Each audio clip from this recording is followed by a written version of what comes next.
Shin Junseo felt like a useless D-rank blacksmith, the kind of person who was mocked whenever he introduced himself as a hunter.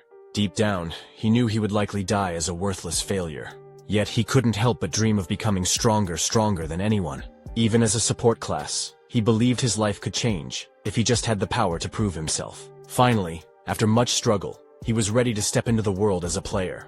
On the day of his first dungeon raid, Shin rushed through the forest, anxious about being late. He met up with two other hunters, Kim Jimin, a C-rank hunter, and Lim Duan, who joked about Shin's tardiness. Before Lim could elaborate on his own experiences, Jimin interrupted, reminding him that he was often late himself. Shin apologized for his delay, and the three set off together. Lim lightened the mood by teasing that Shin wasn't too late after all. And Jimin added that they could simply walk the rest of the way since Hyunwoo and Do-yoon were already inside the dungeon. Shin couldn't shake his guilt. It had been 3 months since he joined the guild, and this was his first dungeon raid. To make matters worse, he was there as a support, which meant he had to prove his usefulness. When they finally met up with Hyunwoo and Do-yoon asked if this was Shin's first raid. Shin confirmed, explaining that he was there to provide support. Do-yoon advised him to be cautious, as supports lack the combat abilities of hunters. He emphasized the importance of maintaining the right distance, close enough to be protected, but far enough to avoid getting caught in the fight. Since Shin was a maker, his role was to stay back and create daggers when signaled. Do-yoon assured him that the dungeon was easy, and that Shin didn't need to overexert himself. Just then, Lee Hyunwoo detected mana, signaling the presence of monsters nearby. Lim instructed everyone to prepare for battle, and they moved into formation. Do-yoon asked Hyunwoo for details, and Hyunwoo reported 3 small mana signatures and 1 large one, a boss monster. Do-yoon found it unusual for a boss to stray from its designated area, but decided to take it on himself, assigning the others to handle the smaller monsters. He asked Shin how long it would take to create a dagger. Shin estimated around 20 seconds, though the weapon would last less than a minute. Do-yoon nodded, satisfied, and instructed Shin to start crafting immediately. As 3 blue monsters and 1 purple boss charged toward them, Lim raised his shield and slammed it into the ground with immense force. Kim swiftly took out one of the monsters with a punch, but she soon noticed that the creatures were healing faster than expected. She warned the group to be cautious. Meanwhile, Lee launched a fireball, eliminating several monsters in 1 strike. Lim suggested that Shin join the fight, and Shin marveled at the guild's seamless teamwork. Do-yoon called out to Shin, asking about the dagger. Shin confirmed it was ready, and threw it to Do-yoon, who infused it with dark aura, and used it to decapitate the boss in a single decisive strike. After the battle, Lim checked if anyone was injured, and Kim assured him she was fine. Shin, however, felt inadequate compared to the others. He couldn't help but think he was merely a maker of temporary daggers, contributing little to the team. Do-yoon approached him, asking if he was okay. Shin admitted he didn't feel like much help, but Do-yoon reassured him, explaining that his skill required consuming weapons, which were expensive. Shin's ability to create daggers on demand was invaluable. Do-yoon praised Shin for his work and expressed excitement about future collaborations. Shin felt a surge of motivation, thanking Do-yoon and vowing to improve. As Lim suggested they collect the loot, the ground began to shake. Kim wondered if it was an earthquake, but Shin noticed a wall crumbling, revealing a hidden pathway. Lee confirmed the discovery, and Kim grew excited at the possibility of hidden treasure. Despite Lee's caution, Do-yoon and Lim agreed to investigate, urging Shin to join them. The scene shifted abruptly. Shin found himself running for his life, pursued by a monstrous creature. He couldn't comprehend how things had gone so wrong. Everyone else was dead, and this monster, something that shouldn't exist in a D-rank dungeon, was closing in. It struck him, sending him crashing to the ground and spitting blood. Desperate, Shin created a dagger and threw it, but it had no effect. The monster attacked again, slamming him into the icy ground which cracked and revealed water beneath. As he fell, Shin's thoughts spiraled. He wondered if this was how it would end, a D-rank support, unable to even use basic buffs like healing. He had finally found a guild that needed him, yet here he was, running like a coward. He questioned whether he should have ever become awakened, believing it was a dream beyond his reach. Suddenly, a screen appeared before him, announcing that he had discovered the spring and fulfilled all the conditions to become a player. As the message displayed, a bright light enveloped him, signaling the beginning of a new chapter. A screen appeared in front of Shin, displaying a notification that he had received a new reward and needed to decide whether to check it. He found himself pondering over this player concept and the nature of the reward.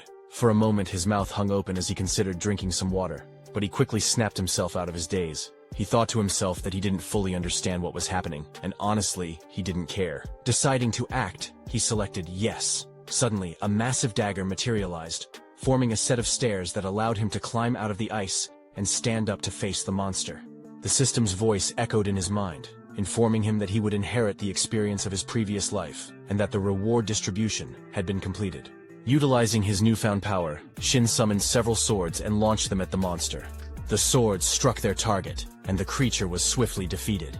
Shin was left bewildered, wondering what had just transpired. He felt unfamiliar memories beginning to take root in his mind, but before he could fully process them, the monster lunged at him again. Reacting quickly, Shin conjured a giant shield just in time to block the attack. When the monster's punch slammed into the shield, Shin was shocked to find that he had taken no damage. Despite being a golem-type monster with incredible durability, the shield held at least temporarily. However, the monster's next strike shattered the shield, forcing Shin to step back. Drawing on the information from the emerging memories, he recalled that even though it was a golem-type monster, its weaknesses and the tactics to defeat it should still apply.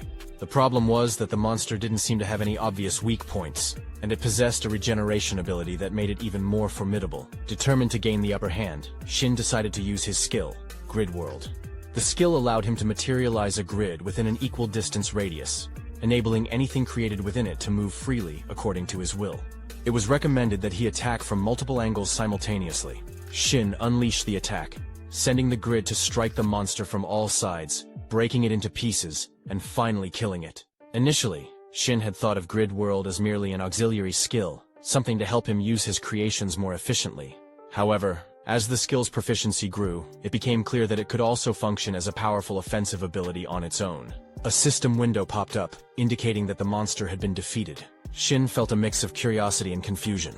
Why couldn't he see the information about the dungeon monster? Suddenly, a purple aura gathered around him, and a magic ball appeared in his hand. The system notified him that he had activated the passive skill Magic Absorption, but Shin still had no idea what that meant. His thoughts wandered as he tried to make sense of the memories from his previous life. He could clearly recall a future where the world had fallen, filled with horrors too terrible to describe. Somehow, he had absorbed the experiences and knowledge from that future, but he realized it might not be the same future as the world he was currently in. Many things didn't add up, and the status screen in front of him was something he had never encountered in his previous life. It finally dawned on him that he had truly become a player. According to his memories, the term player referred to those few individuals who were chosen and had undergone an awakening. In his previous life, players didn't exist. In fact, 2 years from now, only a small number of awakeners would be selected to become players. A blue screen, visible only to those chosen, would appear, and a mysterious force called the System would shock all awakeners worldwide. It sounded almost like a joke, but it was enough to leave everyone in disbelief. The System wasn't the only thing granted to players. They also received unique rewards, strength, and skills that far surpassed what they had as awakeners. These rewards seemed to come out of nowhere, and once players began using them, their growth exploded compared to other awakeners. Thanks to the efforts of the guild leader, who was one of the first to become a player, the Dome Guild the guild Shin was part of had grown into a top-tier organization. While Shin hadn't played a direct role in that growth, it had been the catalyst for his development in his previous life. Standing confidently in a developing guild, he had once thought it was convenient when he first heard about it, but now he truly understood the advantage it had provided. He thought he could check the skills he would learn, and their proficiency in the system window, which was incredibly convenient. If his skill proficiency had carried over from his previous life, the skill he had used on the golem's corpse was something he hadn't possessed back then. He hadn't heard of any other players with a skill like that, so he wondered if it was unique to him. The skill gathered energy from contaminated mana, and he had a vague idea of how to use it, but he decided to think about it later. For now, he turned his attention to the other dead bodies, deciding that taking care of them was the priority. The scene shifted to the Hunter Association headquarters, where a woman asked a man if they had simply sent Shin home. The man was confused and asked what she meant. She explained that it was strange. A small guild had attacked an unconfirmed dungeon, resulting in an accident where 4 out of 5 members had died. The only survivor was a D-rank supporter. She said she would have understood if he had run away while the other hunters were fighting, but that wasn't the case. Shin had even taken care of the bodies and reported everything to the association. Since the gate had already disappeared, they couldn't confirm anything further. She then asked the man what he thought, mentioning that something felt off. The man questioned whether she really believed a D-rank supporter could kill a hunter. He patted her head with a file and told her to wake up, reminding her that this wasn't a civilian case. Even if something strange had happened, they couldn't figure out what had transpired in the dungeon. The woman mentioned that it was troubling, and the man agreed, noting that such incidents seemed to be happening more frequently these days. He explained that hunters who found a great dungeon and didn't report it were a problem. If they reported it to the association and it went to auction, all they would receive was some prize money. Instead, many chose to risk their lives by entering secretly, as it was almost impossible for a small guild to win a bid on a gate. He told her to call him if they needed additional investigation, and she agreed. As the man left, he glanced at the file, noting that the boy's name was highlighted. He couldn't shake the feeling that something was different about this case. The boy's behavior during the investigation hadn't been calm, which was understandable given his lack of dungeon experience, and the fact that he had just witnessed a tragic accident. However, despite some missing details, Shin had explained everything clearly. Perhaps it was just his personality, but something still felt wrong, though the man couldn't pinpoint what it was. It was frustrating, but he decided it wasn't something to worry about for now. He would have to investigate further himself. Meanwhile, Shin was walking while using his phone, unable to shake the feeling that something was off about the unconfirmed gate. The dungeon didn't exist in the memories of his previous life, and when a guild member had checked the gate bid form, it had the association's stamp on it. Yet, it was still listed as an unconfirmed gate by the association. Someone must have impersonated the association and tricked the Doan Guild, or perhaps the association itself was involved. What bothered him even more was that this wasn't an isolated incident. As the investigator had mentioned, there were already multiple cases involving unconfirmed gates and missing people. Shin noticed a common theme among the guilds mentioned in the news. They all had players in them, like guild leader Doyun, and even prodigies who would be called heroes in the future. It seemed as though someone wanted to erase the existence of those heroes. Realizing the gravity of the situation, Shin decided he needed to hide his abilities for now. He would remain the only survivor of a missing person case that would likely remain unsolved. If he acted suspiciously, he would be caught immediately. He had about 2 years until the first player selection to prepare. During that time, he needed to use every skill at his disposal and develop even more. He had to find a way to grow without drawing too much attention. As he checked his usable skills, he found something interesting and clicked on it. A year had passed, and a group of individuals found themselves deep in a forest, battling ferocious monsters. As one of the boys struck a monster, his sword shattered, and the creature retaliated, sending him sprawling backward. He barely managed to land safely, but the monster lunged at him again. He attempted to dodge, while those around him watched in terror. It was then that they realized the monster they were facing was a Null Lord. The boy spoke up, recalling that such creatures only appeared in E-rank dungeons, and should, in theory, freeze to death. He also remembered hearing that even among D-ranked monsters, a Null Lord was notoriously difficult to defeat. The monster charged past him, targeting another member of the group. The second boy raised his shield to block the attack, but it was clear he was struggling. He warned the others that if they continued to rely solely on defense, they wouldn't survive much longer. The first boy paused to think. He remembered the grim reputation of Null Lords among low-level hunters. These creatures were not only physically strong but also resistant to magic, which was unusual for monsters of their rank. Typically, low-level adventuring parties relied heavily on magic to defeat monsters, but the Null Lord defied this logic. Hunters who were usually confident in their magical abilities now found themselves terrified, and the price for their overconfidence was often the complete annihilation of the party. The boy realized they only had one member who specialized in pure physical damage, but he was terrible at hand-to-hand combat. His weapon had been destroyed, and he had no spare weapons left. He couldn't understand why the second boy was urging him to attack the monster when he was clearly unarmed. The boy, whose name was Yan, regretted his earlier decision to minimize the number of people in the party and include a magician. He realized now that this choice had led to their current predicament. As he scanned the area, he noticed another boy mining in the distance. This boy was also a helper, but he seemed completely unfazed by the chaos around him.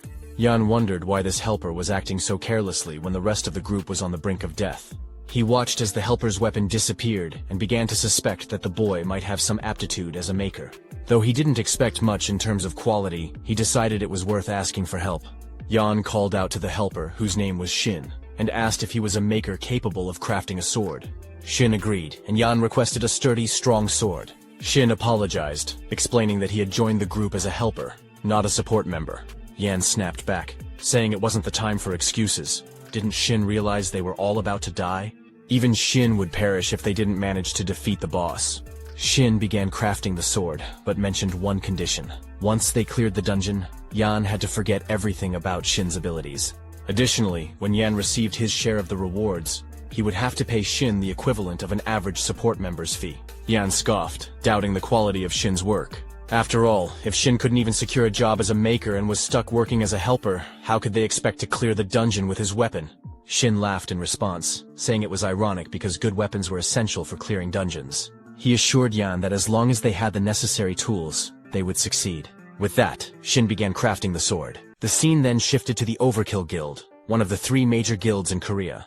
A girl knocked on the door of the president's office, and he called for her to enter. She informed him that the Awakeners Association had requested their cooperation, particularly regarding a dungeon with a rank error. She agreed with the president's assumption that, while the request appeared to be for cooperation, the association was likely willing to pay whatever Overkill demanded. The president noted that the other guilds didn't have much of a choice. The girl added that there were very few Awakeners capable of entering a gate that had been forcibly closed. The president was watching the news when he saw a report about a group of hunters who had entered a dungeon with a rank error. As he looked at the group's photo, he spotted Shin and realized he had seen him before.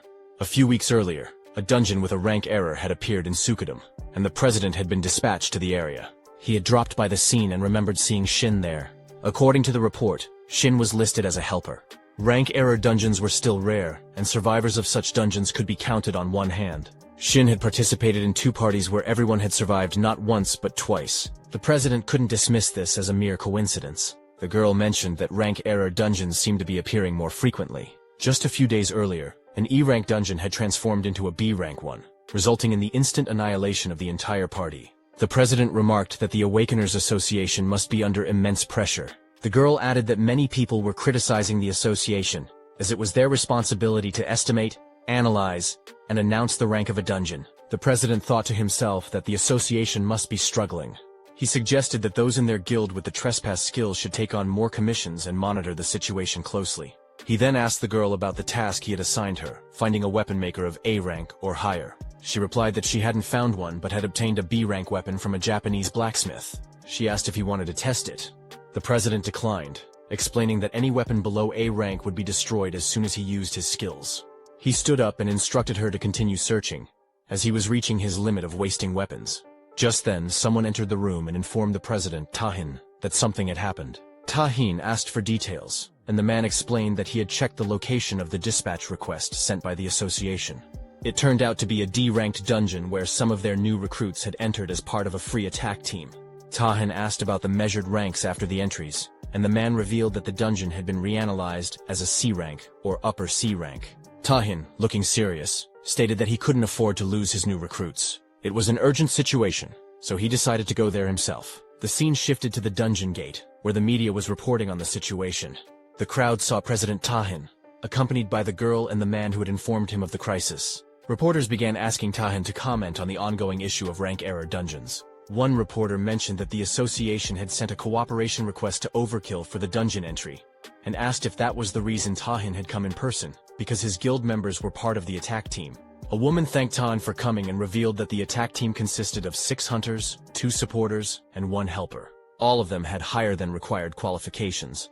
But those numbers didn't matter now, as the dungeon had been reanalyzed as a C rank. Tahin asked how long it had been since the attack team entered, and the woman replied that it had been almost 2 hours. Tahin stated that he didn't know how many were still alive but would do what he could. Tahin, along with Min Husu, the girl who had accompanied him, stood in front of the dungeon gate. She handed him a sword, and he used his skill, Trespass, to slash through the air, creating a flare of energy that caused a strange black area to appear ahead. The skill allowed him to forcefully push through barriers, including dungeon gates, but it only affected the user, not the surrounding area. The sword broke as a result. After handing it back to Min, Tahin told her to be careful, and she wished him the same. He then entered the dungeon. Inside, Tahin noted the humidity, temperature, and foul smell, deducing that the dungeon was inhabited by some kind of reptile. The absence of pollutants on the floor suggested that the monster had a level of intelligence. Based on the dungeon's rank, he concluded that the monster was a lizard man. As he moved forward, he crossed numerous dead bodies of monsters, using the lizard man corpses to estimate the size of the group and their fighting capabilities. He also noted the level of distress the party had been in, as identified in the preliminary report. He feared the worst-case scenario that they were all dead by now. Suddenly, he heard a rumbling sound. Moving closer, he arrived at the location of the party and saw something he hadn't expected.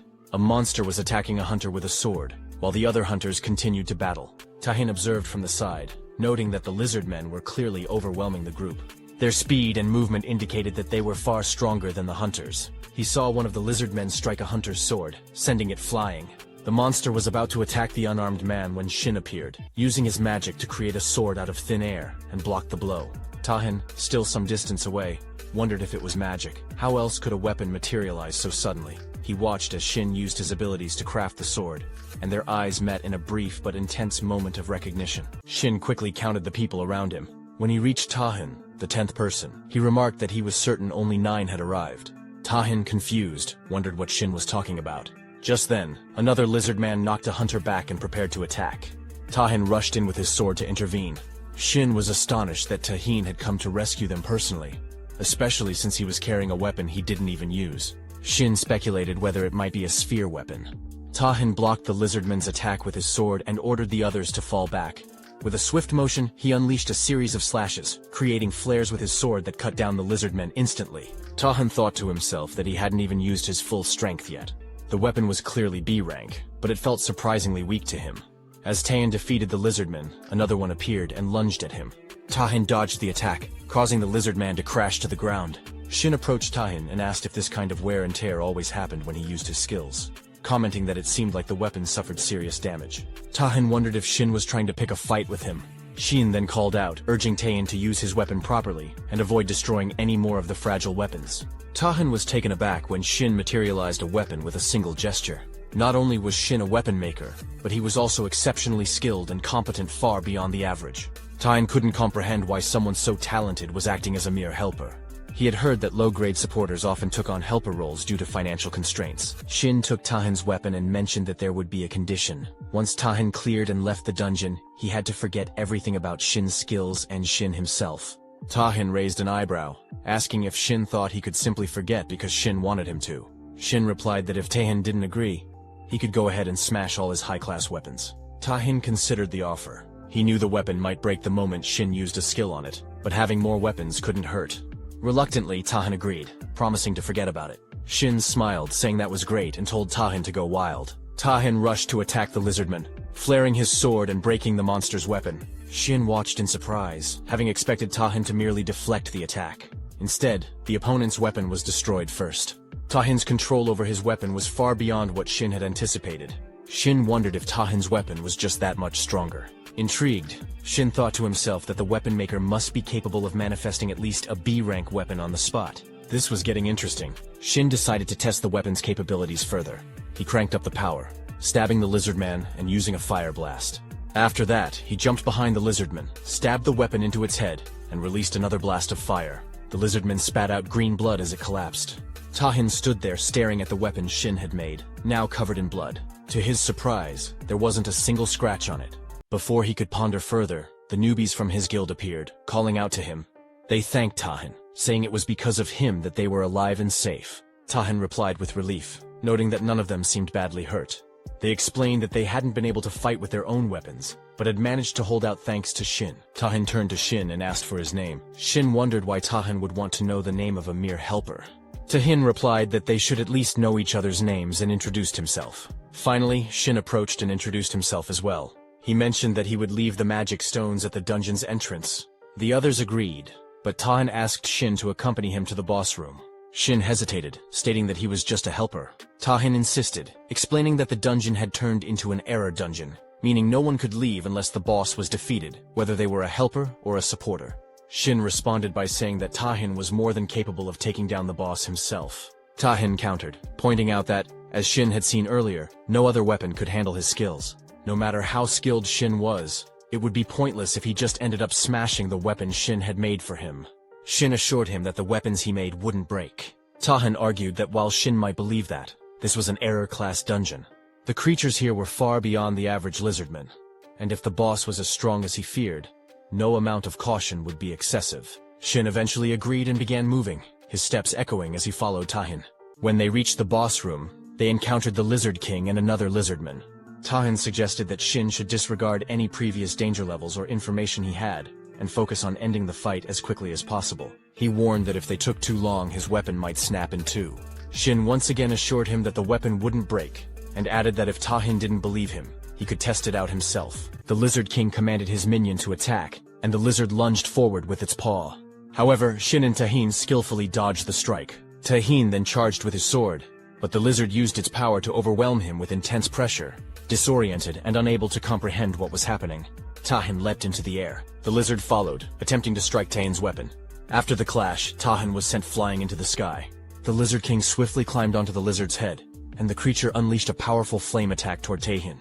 Just in time, Shin created a protective shield barrier around Tahin. The lizard retaliated, knocking Shin back. Still in the air, Tahin turned to Shin and asked, "Wasn't that the one who makes weapons?" Shin replied, "A shield can be a weapon too. Haven't you been hit by one before?" Tahin flared his sword, promising that once they got out of there, he would have plenty of questions for Shin.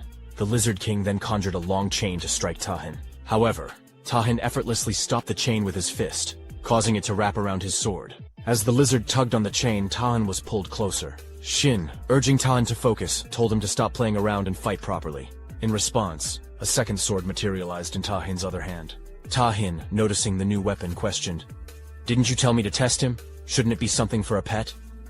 The weapon captured by the chain vanished, and Tahin used his second sword to strike the lizard with several swift slashes as he closed in.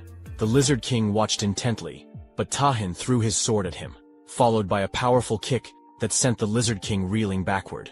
Furious, Tahin leaped into the air, his sword flaring with energy as he prepared to attack again.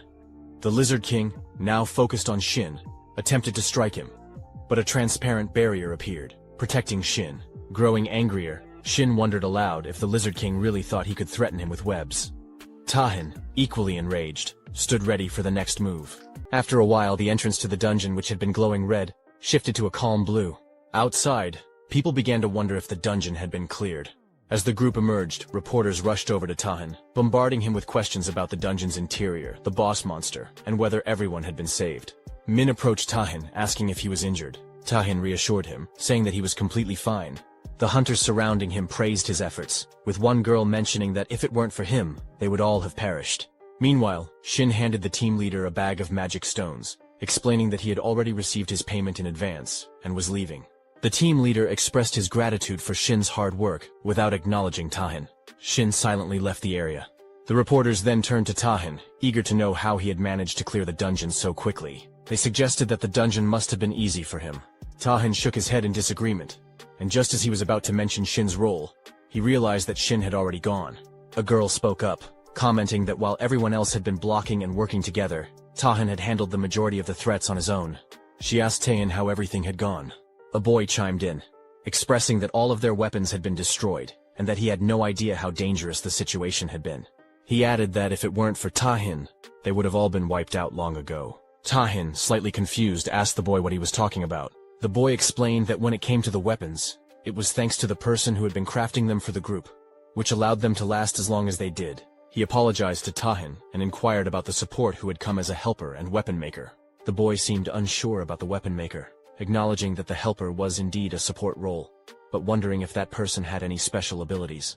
The girl replied that she wasn't sure about that. Tahin, still puzzled, asked the others if they hadn't all seen how the helper made the weapons. The others were confused, wondering if he was referring to the pickaxe. Tahin didn't believe that person even carried a pickaxe, but he had brought it and used it, though they must have lost it along the way.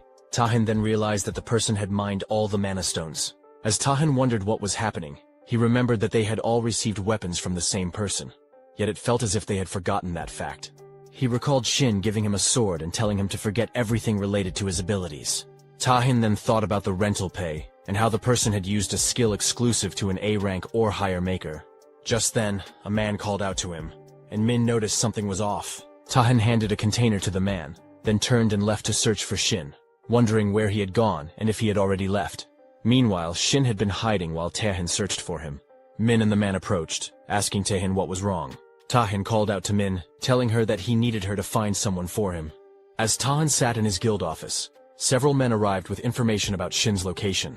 They reported that around 10 warriors that same day, Shin, accompanied by a 5-member team, had entered a D-rank dungeon near Sampo. Tahin nodded in agreement, mentioning that Sampo wasn't too far away. The men hesitated before asking him a question. One of them inquired why Tahin was so interested in a D-rank maker like Shin. Tahin pondered for a moment, wondering if that was how it appeared to her. He reflected on how, on the surface, It was easy to dismiss Shin based on his status and background, which clearly indicated he was a D rank. However, Tahin knew better. The rental pay skill alone disproved everything. The level of skill in that ability was beyond anything Tahin had ever seen before. It wasn't just an ordinary skill. It was something with the potential to bring about great fortune. Yet it seemed that Shin was using it only to conceal his true identity. A weapon maker with such talents could easily reach a level far higher than D rank. And Tahin was certain he would understand more when he finally met Shin again. At that moment, he would no longer feel the same doubt. Tahin would be able to use his full power without worrying about the weapon breaking. Over the years, Tahin had encountered countless blacksmiths who were considered great artisans, but none of their creations had ever met his expectations. He had tested the weapons of renowned blacksmiths, but every single one had eventually broken, unable to withstand his power. To make matters worse, the weapon-making abilities of most creators were limited to traditional forms of weapons. However, Shin's abilities were clearly something different. The weapons created by Shin far exceeded the limitations of ordinary abilities and weapon forms. It was as if those limitations simply didn't exist with Shin's abilities. Even the most difficult feats were possible things that Tahin hadn't been able to accomplish before, simply because he lacked the right weapon. Tahin considered the usual clearing time for a D-rank dungeon by a 5-member party. It typically took around 4 hours, and they had only 1 hour left. He then turned to Min and asked about his schedule for the day. She informed him that at 7 p.m., he had a meeting with the guildmaster, Kimu. Tahin decided to leave, instructing Min to cancel the meeting, as he needed to leave ahead of time. He wanted to avoid any chance of missing Shin. The scene shifted to the dungeon, where a boy in armor had just defeated a boss. He was in shock, realizing that the ribbon used by the helper was indeed made by Shin. If such mana could destroy a boss weapon, Shin must surely be at least B rank. When the man's weapon shattered into 2 pieces, the boy thought they were done for. However, to his surprise, he hadn't anticipated that the person who had entered as a mere helper would possess such an incredible ability. He marveled at the quality of Shin's work, admitting he had never seen anything like it before. Grateful, he thanked Shin, acknowledging that if it weren't for his help, they would have failed. He suggested that they should recruit him. A girl nearby agreed, commenting that it was a shame Shin was still going around as just a helper. The boy agreed, noting that Shin certainly had a good eye for this kind of thing. Shin, however, was deep in thought. He realized he had used more mana than he had anticipated. He hadn't expected to encounter a party struggling so much, especially since it wasn't an error dungeon. As he began collecting the magic stones, he thought that if only he had just a little more mana left back then, things wouldn't have gone so poorly. He recalled the intense heat that had filled the dungeon earlier, especially after defeating the golem. Once he had used up all his mana, the heat dissipated and never returned.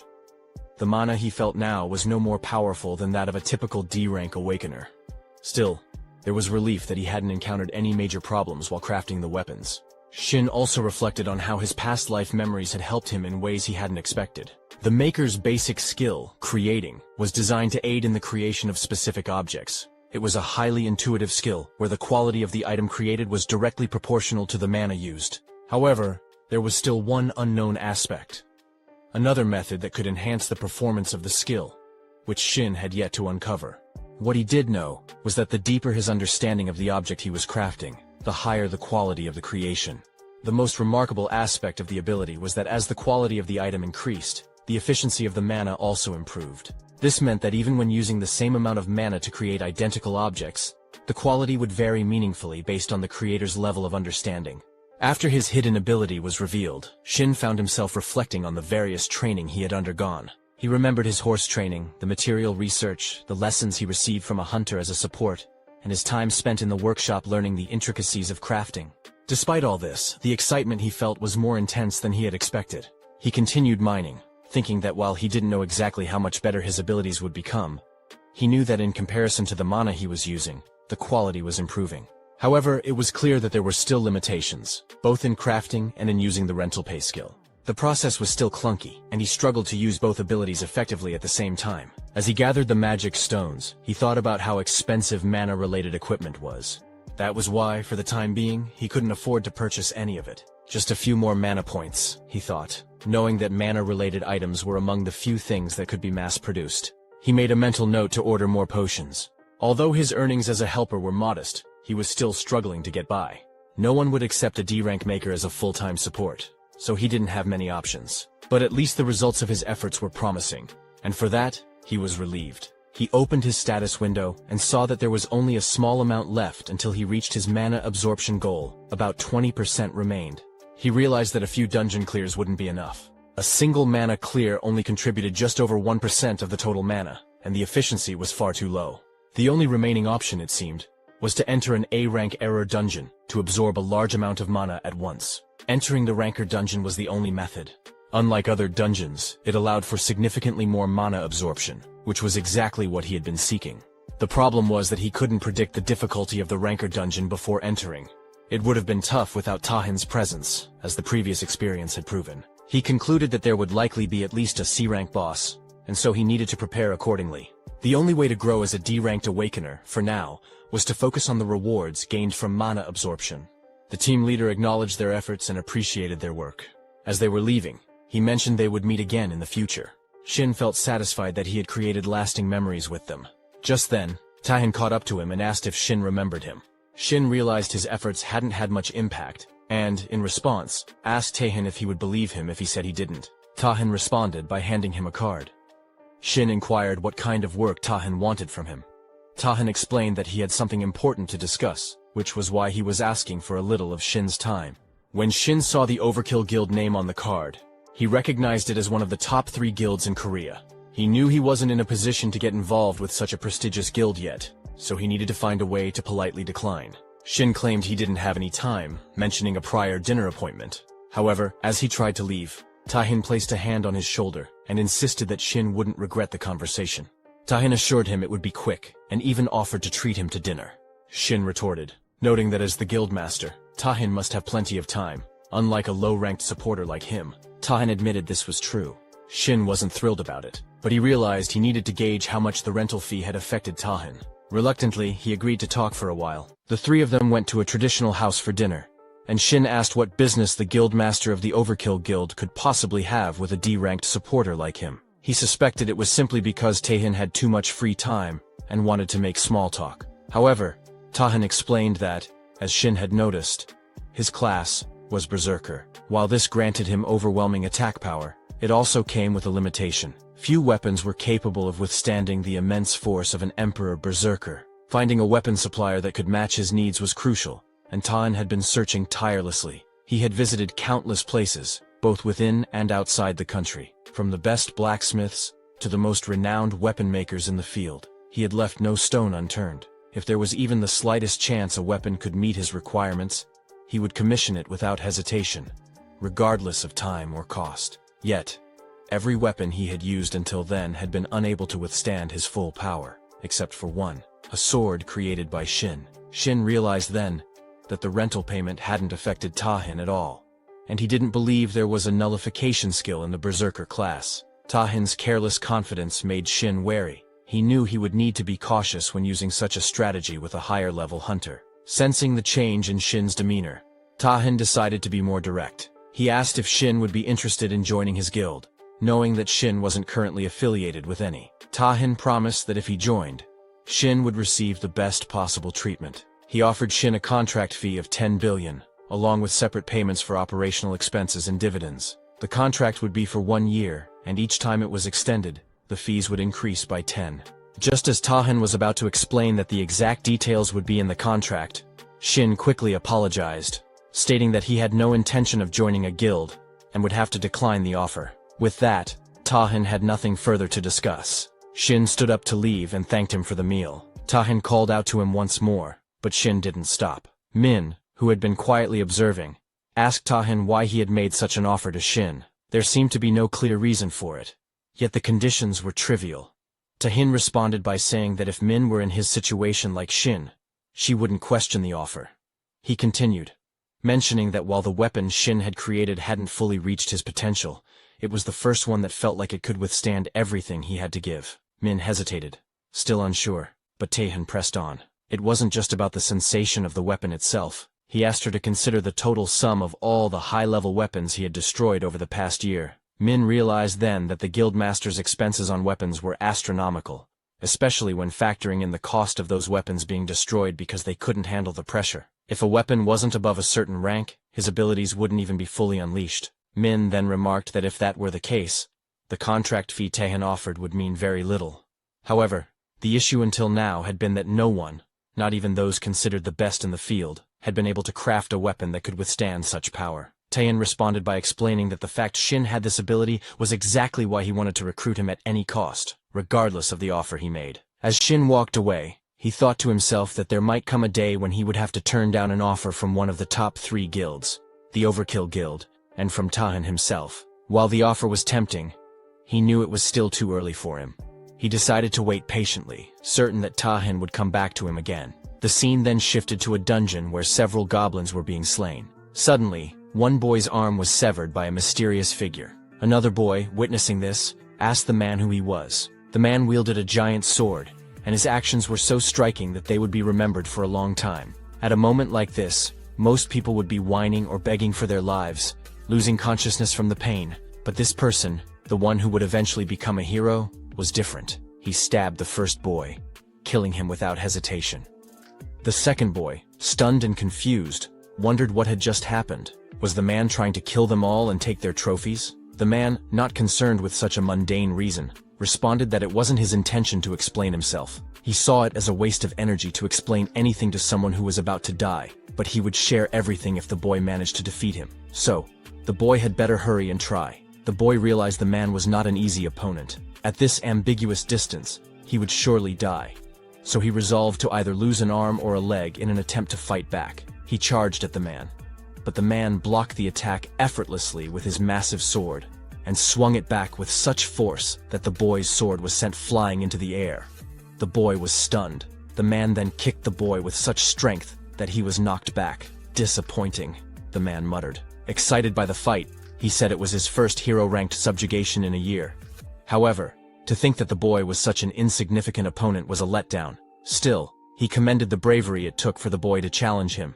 The boy, now on the ground and realizing his fate, pleaded for his life. The man coldly replied that he would send the boy off cleanly, and with that, he slashed him dead. As the boy fell lifeless, the man moved forward, reflecting that he had hoped for a more challenging fight. It hadn't even served as a decent warm-up. The boy had worn an unfair expression in his last moments, but there was no need for concern. The report would make it clear that they had fought valiantly against the boss and died heroically. He tossed the dead body of the boy aside, remarking that this was a common occurrence in a rank error dungeon. He checked the collection of photos of the deceased, noting that his collection was growing, and that he lived for moments like this. The only thing that felt strange to him were the heals. The energy they gave off unsettled him. He told her to hide them for now, or at least make it less obvious. When the priestess arrived, she emerged, apologizing for the delay. She explained that she had come in haste because there were precious ingredients nearby. He raised an eyebrow, wondering what could possibly be so valuable, but he dismissed it, thinking that all those people were idiots. That's why he had warned her not to listen to the priestess and to wait a little longer. She wondered aloud about his words and asked if he was implying that he wanted to go against the wishes of the executive. He scoffed and referred to the executive as a sensitive bastard, explaining that he was simply suggesting they clean up the situation first. She offered to handle it, assuring him it was her specialty. He reminded her not to forget their promise, that she would let him face an S-rank hunter, and that was the only reason he had been associating with her. He also added that he hadn't been able to fully unleash his power yet, and wanted the opportunity to do so without any hesitation. She agreed, reassuring him not to worry, as she would contact him soon. She tore open the belly of the dead body, wondering what would emerge next. Suddenly, a monster appeared from within the corpse. Her eyes lit up with excitement as she called it, the child, confirming that the Excelsior had been right after all. The scene shifted to a portal where a group of hunters was gathered. Shin approached a man who was concealing his face with a mask and carrying a weapon case. He was visibly surprised when he saw the man, and it was none other than Taehin. Taehin seemed just as surprised to see Shin, and wondered aloud why he was there. Shin asked him why he had come, and Taehin replied with a grin, noting that Shin had a good eye for recognizing him. Shin explained that he only knew one person who carried a weapon case like that, and then asked Taehin again why he was there. Taehin responded that he was there to attack the gate. Shin raised an eyebrow and asked why a D-rank gate, of all things. Taehin explained that the guild member who was supposed to enter had suddenly fallen ill, so he was filling in as their substitute. Before Shin could say anything more, a man called out to them, urging everyone to head inside. Taehin turned to Shin and said, "Let's get going." As they began to move, Shin couldn't help but think to himself that he knew Taehin would show up eventually, but he hadn't expected him to be so quick. Now, he would have to adjust his plans accordingly. They all finally entered, and Tahin turned to Shin, asking why he had refused to join the guild. Shin replied that he had already rejected the offer and didn't want to discuss it any further. A boy asked a girl if she had heard about the auction for the C-rank gate that had taken place that morning in Chunshin. The girl confirmed, and the boy told her he had heard that the Hewn Moon Guild had acquired it in one go. She agreed, mentioning that her friend was there, and had heard the bidding had reached such a high price that no one else dared to compete. Shin, overhearing this, thought to himself that the Hewn Moon Guild had purchased a C-rank gate, and he wondered if they had found something special inside. Tahin then asked Shin if he was interested in buying gates himself. He explained that if Shin joined their guild, he would easily be able to acquire special gates above B rank, as there were certain privileges that came with the guild's name. Shin reflected on Tahin's words. To most awakeners, the name of their guild was of utmost importance. It not only brought them the envy and admiration of the public, but also granted them opportunities for other lucrative jobs, along with incomparable revenue and rewards. Furthermore, their vested rights within the guild allowed them access to countless privileges for high-level special gates. The guild members could secure entrance tickets, and their influence wasn't determined solely by talent. Political connections played a major role in gaining access to these opportunities. This structure meant that rare treasures, those that could be earned through such gates, would naturally fall into the hands of the larger guilds. Tahin told Shin that, as an awakened, he must have a goal he was working toward. Whatever that goal was, with the backing of Overkill, it would be easier for Shin to achieve. He couldn't understand why Shin would reject such an offer. Shin coldly responded that it was none of Tahin's business. He vaguely knew what he was doing, and since there had probably never been anyone who had rejected an offer from the Overkill Guild, he wanted to make it clear, no matter what, he was not going to join any guild. Tahin wondered aloud if Shin's rejection was due to some trauma from the annihilation of the Doan Guild, which he had read about in the report, or if there was another reason. Whatever it was, Tahin wasn't going to give up so easily. As they continued ahead, a boy was visibly frightened by the sight of spiderwebs covering the ceiling. They pressed on, and soon, the man spoke up, telling them that they were about to enter the monster's territory. Noticing the group's inexperience, he quickly began to explain the situation. He started by confirming that they had all received the reconnaissance report. The monsters they would face were legion spiders. The level of difficulty for each individual spider was low, but their special traits made them a threat. These spiders lived in groups, and the reconnaissance report indicated that there were approximately 50 of them, which wasn't an overwhelming number. However, they possessed paralysis poison in their fangs, so the man warned them to be careful not to get bitten. Tahin made a sound and quickly told everyone that the monsters were coming soon, urging them to stick close to him. Shin, unfazed, replied that they didn't need to worry about the support and helpers. They should just prepare for the fight. Tahin, however, addressed the team's competency, reminding them that it was essential to protect the support and helpers. It was a rule hunters had to follow, no matter their abilities, the situation, or whether they agreed with it. Shin scoffed, telling him that no hunter would be foolish enough to follow such a rule. Just then, someone mentioned that the spiders were approaching. A boy holding a sword was visibly trembling, but he tried to calm himself. He reminded the others that they could defeat the spiders if they stuck to what they had learned.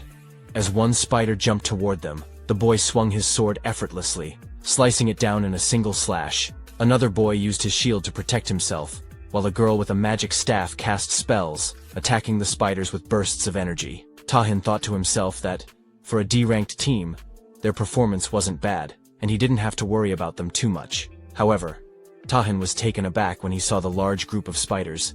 He hadn't expected there to be more than a few dozen. As the spiders rushed to attack, Tahin drew a fire-based weapon and began fighting back. He noted that the durability of each legion spider was fairly low, even among ranked monsters. He realized that even without using the blade itself, all they needed to do was release a bit of sword ki to defeat them. At this rate, he would be able to finish the raid without even losing a weapon. Suddenly, Shin heard a few hunters calling for help. The river was surrounded by a large number of spiders. The boy with the shield warned that the spiders wouldn't stop coming, and that only a few hunters had done the reconnaissance. The second boy mentioned that things were going to get rough, and the girl with the magic staff was also reaching her limit with her mana. Tahin glanced at Shin and suggested they move toward the trouble, then told Shin to follow him. Shin, however, responded that Tahin should go ahead and help while he finished handling things on his side. Tahin was surprised by Shin's reaction, but before he could respond, a spider jumped at Shin. Tahin shouted for him to get down, realizing that Shin could easily get caught up in the attack if Tahin used his sword recklessly. But Shin reacted quickly, opening his eyes and shaping his power into a square form above the spider. With a swift movement, he launched his attack, killing the spider instantly. The creature collapsed at his feet. Shin thought to himself that, of all the weapons he could currently make, the sword was the one with the greatest craftsmanship. It would be the most effective for dealing multiple hits and pouring power into them all at once, something impossible with his current mana reserves. But if he could harness his power this way, there was nothing better. Shin focused his energy, directing it like a sword, and with a swift motion, launched it at all the spiders in his vicinity, cutting them down in a single strike. Tahin watched, surprised, as Shin stood atop the head of one of the fallen spiders, his movements calm and precise. The sword had been stabbed into the spider's body, and Tahin was surprised by the wide area attack. He thought the battle must have lasted at least 10 seconds, yet Shin had managed to deal with all the dozens of Legion spiders in that short time. Tahin wondered if Shin had used materialization in the fight, but quickly dismissed the thought. After all, Shin was a talented support who would hold his own. On the other hand, Shin was wondering what Tahin was doing, and decided to go help the others. He saw that the three of them were surrounded by spiders, and the creatures were getting closer. Tahin realized the situation wasn't looking great, and they would talk properly once everything was resolved. Shin pointed to his bag, signaling Tahin to take care of the situation, as people might not believe that a helper could do such things. Tahin quickly rushed in with his sword, and started attacking the spiders. After he defeated them, a man thanked Tahin for his help, saying they wouldn't have made it without him. The man was a little surprised though, as he hadn't expected Tahin to be the guild master of the Overkill Guild. Tahin apologized for not revealing his identity earlier, but mentioned he had just been quietly investigating the dungeon. The girl was shocked by his apology. She couldn't believe they had survived because of him. Watching him take down the spiders with such skill was so cool, and she even asked if she could take a picture with him once he was free. Someone came by and interrupted, and the girl quickly saw this as her chance to approach the boy holding a lantern. Then, Shin showed up, apologizing for being late. They started collecting the byproducts as they went. After exploring the area, they found that there were no other masters around, and they figured out how to go even deeper. The boy in armor suggested that they shouldn't continue the raid any longer. It was unfortunate, but he thought they should call it off. The first boy, not understanding, asked why they had to stop when there wasn't much left. The boy in armor explained that the number of Legion spiders and the geography of the dungeon were completely different from what the reconnaissance report had shown. He went on to say that the dungeon existed past gates that separated it from their world. These dungeons were home to bizarre creatures and landscapes that could be found on Earth. The whole concept of dungeons and the awakened wasn't fully understood yet. For the newly awakened, the most important thing was information about the dungeon. Unfortunately, not many awakened individuals could adjust to environments they would never encounter before. This meant that failing the raid, especially in a worst-case scenario, could lead to death. That's why the role of scouts had become so vital. They awakened with the ability to detect or hide their traces, started gathering, and took on dungeon reconnaissance commissions. As a result, the dungeon clear rate began to rise significantly, and these individuals came to be known as scouts. The boy in armor explained that the accuracy of these recon reports was usually above 98%, so it was unlikely that this situation was just a mistake. However, they couldn't rule out the possibility that it was a rank error in the dungeon. The second boy hesitated for a moment, suggesting that since they had Tahin, wouldn't it be okay to continue the raid? The armored boy responded that he understood the boy's desire to press on, but they had already received Tahin's help once, and if they weren't careful, they could all end up in danger. The boy, determined to clear the dungeon and with his own reasons for wanting to continue, asked if there was any other way. The girl seemed to feel the same way. The armored boy questioned if their reason was really more important than their lives. Once they entered the boss room, there would be no turning back, and he didn't want that to be the case for any of them. He suggested they exit first and report to the association. Tahin, however, said he was fine to continue. Even though he was there to investigate, he was still part of the team. If the raid's progress could help him come to a conclusion, then there was no reason not to keep going. And if he wanted to investigate further, the boss room was the place to be. The armored boy bowed toward Tahin shamelessly, thanking him for agreeing to continue. Then, he started to talk about being the leader, but Tahin just told him not to worry about him, and to continue leading as they had from the start. The boy agreed, saying, "Let's get going," and asked everyone to follow him. The five of them moved forward and soon found themselves in front of a gate. The leader, sensing they were at the boss room, said he would do a final briefing. He explained that the dungeon's boss was the Legion Queen leader with a danger level of D+. Her overall battle ability was low, so she was considered an easy boss, mainly focused on breeding Legion spiders. However, that was just the original intel, and they had no idea what lay behind the door. He gave a final command. "Let's head inside." The girl created some light to help them see, but Tahin couldn't sense anything unusual. The leader warned them to be cautious since it was the boss room. Soon, they spotted the queen spider and a few others nearby, as well as a boy dressed like a spider, the one mentioned in the briefing. The girl breathed a sigh of relief, noting that the boss looked exactly as expected. She planned to attack first with lightning magic, and her strike caused the queen spider to fall to the ground. The leader wondered if the boss was already dead, but he had never heard of such a thing before. Something had changed, so he quickly ordered everyone to retreat.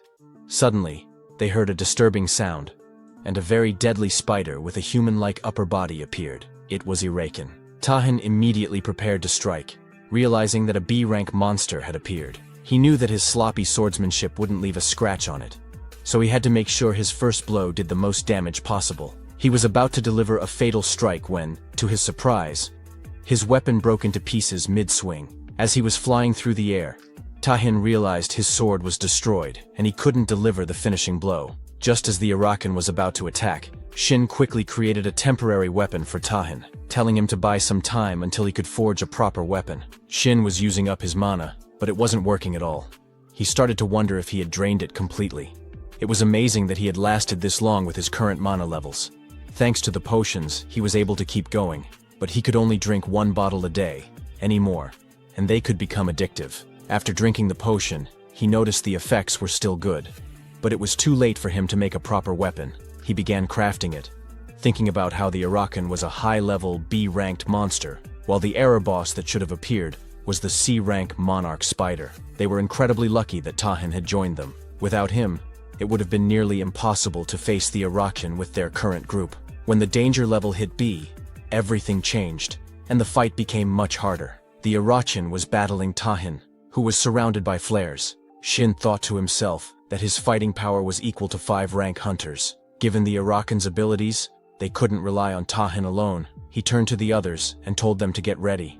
They should be able to move now, since the Awakens' killing intent had shifted targets. The leader of the party wondered who Shin was. The second boy questioned why someone so talented was participating as a helper. The girl wondered if Shin had come along with Tahin. Shin ignored their questions and told them they had something to deal with first. He then quickly made 3 weapons based on their abilities.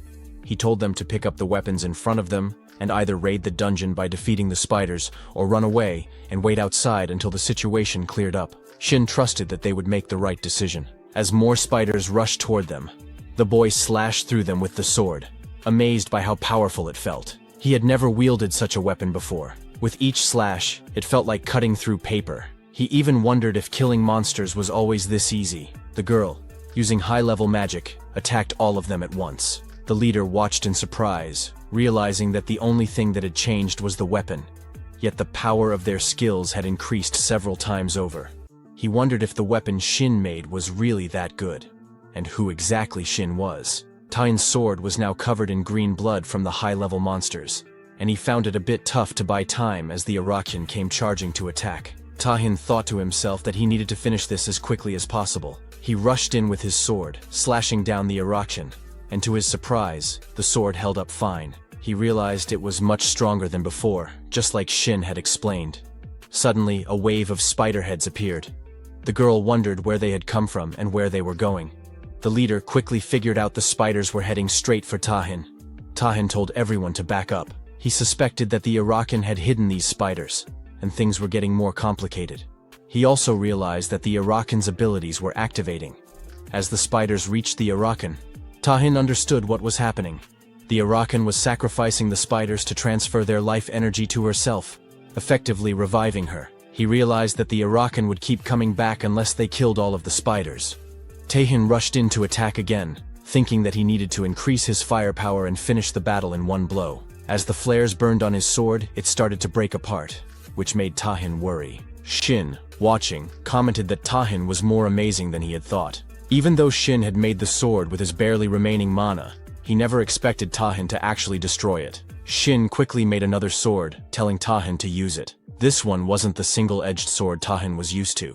It was the most durable weapon Shin could create. As soon as Tahin grasped it, he could feel its strength. With this new weapon, he was confident he could defeat them all in one strike. He coated the sword with his flares and prepared to strike. He mentioned that he would be a bit unfamiliar with two-handed sword combat, but it seemed like the right choice for the situation. He lifted the sword and delivered an explosive slash at the Arakan, landing a devastating blow. Shin realized that the explosion was likely an innate skill of a berserker. It was probably the first time Tahin had used the skill properly. Normally, the skill caused the user to lose their rationality in exchange for overwhelming power. Tahin cleaved the Arakan clean in two, and thought to himself that it would have been difficult to handle the aftermath if the weapon had shattered.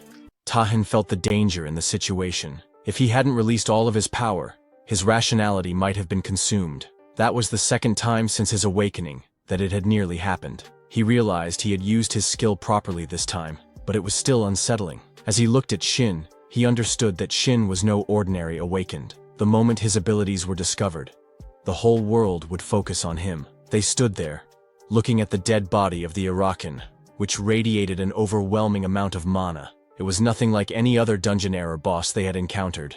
Shin called out to Tahin, asking if he felt anything from the corpse. Tahin shook his head, replying that the boss wasn't dead yet, but since they had gotten rid of all the remnants, it wouldn't be able to come back to life. Shin agreed, thinking that even high-grade hunters couldn't sense the mana the way they had. Suddenly, Tahin's passive skill, mana absorption, activated. As he read the description on his screen, he discovered that he had also obtained a new skill, demonic weapon production. Tahin was curious about this new skill. He read more about it, but he couldn't even imagine what kind of demonic weapons it might produce. He didn't remember anything specific about the demonic realm, though it was something they all knew of in some way. It was a bit disappointing that there were no mana-related rewards, but he shrugged it off. It was fine. Tahin realized that, thanks to the Arakan, he had already reached half of the mana he needed, and it didn't seem like the rewards would stop there. He called Shin over, waving his hand, and told him he had something to say. Shin, curious, asked what it was. Tahin bowed deeply, and began by apologizing. Regardless of his refusal, Tahin admitted that it had been impolite of him to ask Shin to join their guild, both as a person and as a guild master. He offered his sincere apologies. Shin was taken aback by this sudden change. The leader of the party was equally shocked to see Tahin bowing to Shin, a D-ranked helper. But then again, considering Shin's earlier abilities, it was clear he wasn't just any normal person. The leader thought that Shin might actually be a hidden talent of the Overkill Guild. The boy and girl arrived, with the boy mentioning that they had searched everywhere and there were no remnants left. The girl added that she thought the Arakan must have taken all the monsters in the dungeon earlier. The boy looked impressed and remarked that the weapon was amazing. It sliced through monsters without the need for any energy. The girl agreed, saying she had never heard of a weapon maker like that before, and wondered if Shin was somehow related to the Overkill Guild. The leader motioned for them to leave and contact the association. The boy, still curious, asked if there was any particular reason they should leave so soon. The girl agreed, saying she wanted to thank Tayin and the helper first. The leader turned to them and quickly urged them to leave the area, calling it a disgusting place. The boy agreed and asked him to stop rushing them as they were leaving. The leader glanced back, thinking it was clear that the helper must be connected to the guild. It was good to leave now without attracting any unwanted attention or getting involved with the affairs of a big guild. Things would only get tiring for them. However, he couldn't help but think that, no matter the emergency situation, revealing that kind of power so easily was different from what a big guild would usually do. Such guilds tended to emphasize security and caution. Shin agreed with the leader, mentioning that even though Tahin had used the rental pay, it was strange to see him bowing his head to just anyone. Tahin then spoke up, telling them that the guild wouldn't bother Shin anymore. He wouldn't follow him around, but that didn't mean they were giving up. It was his first real opportunity, and he wanted to make a contract. He promised that Shin would like the terms. The next morning, Shin arrived at the Overkill Guild and met Min. She greeted him warmly, saying it was nice to see him again. She introduced herself as the attending secretary of the guild, and said she was in charge of the contract proceedings for the day. She handed him a document to sign. Shin thanked her, mentioning that Tahin had said he would contact him right away, but he hadn't expected it to be the next morning. Min explained that Tahin had told her to proceed with everything as quickly as possible. She had wondered what this was all about, and felt like things were getting more serious than he had anticipated. Min mentioned that the room they were in was a special reception area inside the guild, one with particularly strict security. She reassured him that if he was worried about any leaks, there was no need to be concerned. She handed him a paper, explaining that it was the contract with the conditions Tahan had discussed with him inside the dungeon. She added that while it would take some time, the contents of the contract could be changed if necessary, so he should feel comfortable sharing his thoughts. As Shin looked at the document, he realized it was exactly as Tahan had described in the dungeon, and it felt much more real seeing it organized like this. He set the paper down and told Min that there was no issue, so they could proceed. He reflected on his conversation with Tahan in the dungeon, where Tahan mentioned that he would be an unofficial supporter. Although it was just a guess, Shin now vaguely understood why Tahan had been so reluctant to join a guild. For a number of reasons, he needed to hide his true identity. If that assumption was correct, this offer could be of help. They could secretly supply him with materials he needed, top-tier ingredients, and access to the gates without the usual attention. While the contract would need to be formalized, everything would be handled discreetly. Shin couldn't help but wonder why Tahan was being so generous. Tahan responded, saying it wasn't for free. He laid out his condition. Shin would need to help him with the commissions he personally assigned. However, Tahan clarified that he wouldn't force him. If Shin didn't like the commission, he could refuse. Shin then asked, "What if I only take the support and don't help with anything?" Tahan smiled and told Shin that it was fine. The purpose of the contract, after all, is to establish a connection between you and the guild, while preventing you from joining any other guilds. Accepting the commission would simply be a token of your sincerity. As they spoke, they heard footsteps approaching, and Tahan remarked that it was just the right time. Two men entered the room. One of them introduced himself as part of the investigation team from the Hunter Association. The second man asked Tahan if he was okay. The first man stated that they needed to get going and that he would hear Tahan's response outside before they left. Tahan turned to Shin and said that he hoped for a positive response. "If you feel burdened by any of this, you don't have to accept." Tahan added that Shin's abilities were far more valuable than anything in the contract. Shin paused for a moment, reflecting on his original plan. His goal had been to leave a strong impression on Tahan and maintain a relationship with the guild without formally joining it. In the end, though, he decided to sign the contract, asking when he would receive the support. Min smiled and pulled out a small box, explaining that Shin could start receiving the support right away. She also told him that if there was anything else he needed, he should just let her know. "This is a gift from Tahan to commemorate the signing of the contract." Min added that she had heard Tahan found something useful in the awakens room. Shin opened the box slightly before closing it again. He thanked her, placing it carefully in his bag. He then handed her a list of the support materials he needed and asked where he could receive them. Min mentioned that if it was that much, the materials would be available in about a week. However, she added, "I might be crossing a line, but I don't think those materials will be of much help to you."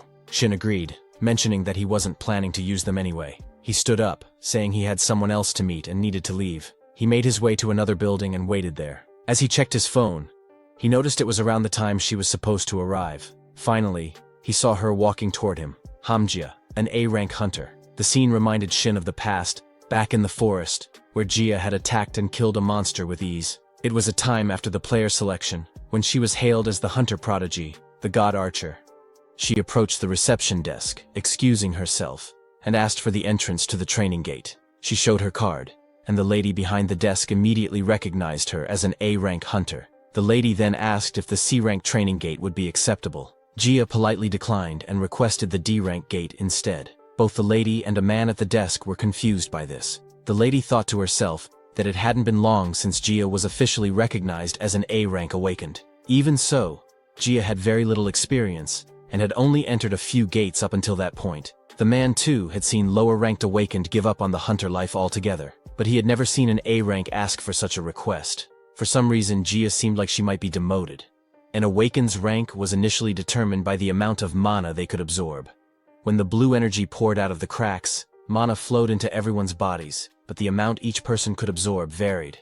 The more mana a body could hold, the stronger the abilities they could manifest. The association began analyzing the mana levels of each individual, and those who absorbed more than a fixed amount were officially recognized as awakened. From there, they divided people into ranks based on how much mana they could hold. Once assigned, a rank was generally fixed. Even if someone was of a lower rank, they could improve their performance through dungeon raids. If recognized by the association, they could be promoted.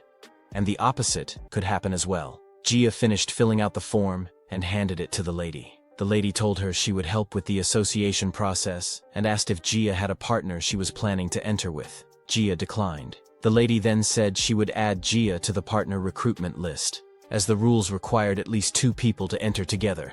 Since there hadn't been any requests for the D-rank training gate so far, Gia might have to wait a bit. Gia wondered if she could go in alone. The lady replied it was possible if Gia had a license permit for soloing gates, but it didn't seem like she had registered for that. Gia would need to take a test for it, and the lady asked if she wanted to sign up. Gia declined, saying she would wait instead. The lady then mentioned that Gia's first hunter qualification renewal was coming up in a month. She had probably received the message. But to renew her qualification as an A-rank hunter, she needed either several experiences with C-rank or higher gates, or to pass the A-rank practical test. It seemed Gia would need to take the test, and she would likely get a message about it soon. The lady wished her the best of luck in passing. Gia thanked her. Gia thought to herself that even requesting a training gate was complicated. She should have just made the request online. I must have been crazy to come in person and deal with so many people. She had come with the mindset that she couldn't get demoted, but now she told herself to get a grip. It's just a D-rank gate. What happened last time wouldn't happen again. If she took her time and started over, she would be fine. The receptionist asked Gia to wait, but a request had already come through. The rank was D as expected, and since Gia was going in alone, it didn't matter. She quickly clicked agree. The scene shifted to a dungeon gate where Gia arrived, thinking, it's been a while since I wore this. It feels so awkward.